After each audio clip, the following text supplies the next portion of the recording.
guys can respond to the adversity. How do you think you did that, especially on the defensive end here tonight? Yeah, I think we made a statement defensively.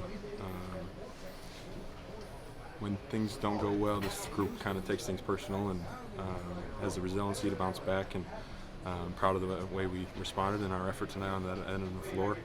Obviously, we weren't even that good offensively, but don't need to when we guard that well.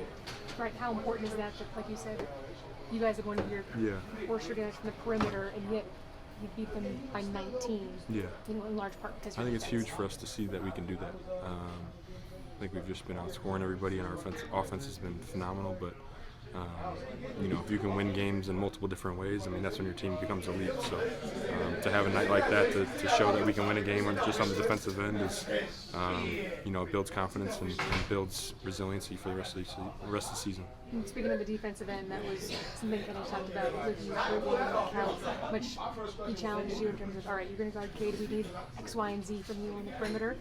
How much do you take that to heart? Because it's like when we watch you play, it seems like you take that very seriously. I'll take any challenge.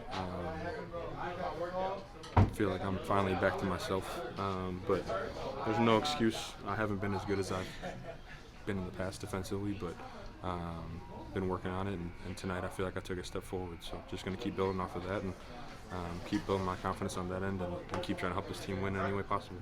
You said you're finally back to yourself. When did you get that point? Don't know. Next question.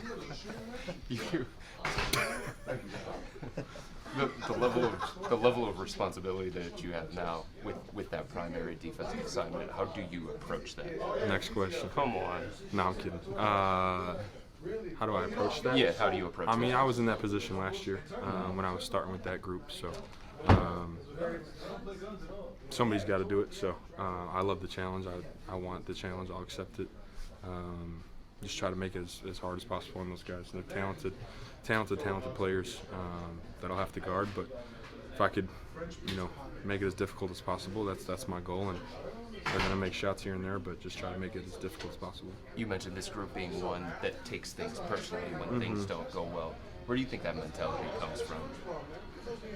I don't know. What sort of a JB Bickerstaff DNA do you see in the Pistons right now? They're tough. I mean, they've had success this season. They play hard. I think that's any JB team has shown that they're going to play hard defensively, physical, and they do that. They showed that. They competed, and they're a good team. He's doing a good job with them this year.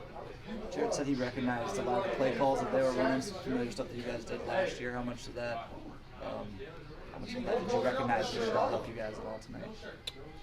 Yeah, we definitely saw some stuff and knew a lot of the stuff they did. Obviously, we're very familiar with him and what he did with us last season. So definitely was some similar play calls that we heard last year. But I think we just didn't matter who we were going to play tonight. I think the attitude and the effort we gave was going to be good against anybody.